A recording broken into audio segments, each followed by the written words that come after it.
সামনে বাংলাদেশে আমাদের জন্য ভয়াবহ সে আরেকটা সিপাহী বিপ্লবের করুণ প্রতি অপেক্ষা করছে। আপনারা অনেকে ভাবতেছেন এইটাও কি সম্ভব? জামাতের ভাইয়েরা অনেকে বুঝে না, বলে কি করে সম্ভব? মনে করাই দেই, শহীদ নিজামী মুজাহিদ সাহেবেরা মন্ত্রী হিসাবে সর্বশেষ যখন সম্ভবত 2006 বা 2007 মন্ত্রী ছিলেন, বলেন তো তার কয় বছর পর তাদেরকে ফাঁসি দেওয়া হইল? 10 বছরও লাগে নাই। রানিং ফুল মন্ত্রী ছিল, লক্ষ লক্ষ মানুষ তাদের সাথে ছিল, তাদের মন্ত্রণালয়ে একটা পয়সার দুর্নীতি বের করতে পারে নাই। 10 বছরের মধ্যে মন্ত্রিত্বের পর তাদেরকে ফাঁসি দেওয়া শুধু হয় নাই, তাদের সন্তানরা তাদের জানাজাটা পর্যন্ত পড়তে পারে নাই। সংখ্যা দিয়ে হয় না ভাই, কোটি কোটি মানুষ দিয়ে সবকিছু হয় না।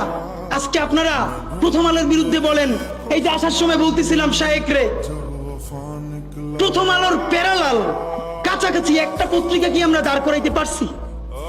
অনেকে বলে আমার দেশের কথা, আজকে শুধু বলি, পরশু জানলাম প্রথম আলোর 10 ভাগের 1 ভাগ বিনিয়োগ এবং আর্থিক সংগতি আমার দেশের নাই।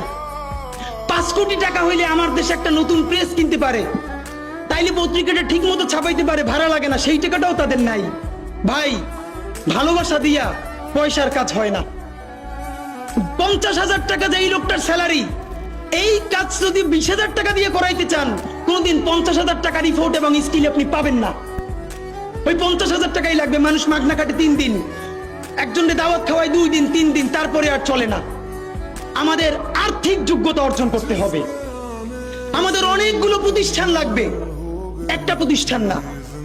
আমাদের ভাইদের সমস্যা কি জানেন?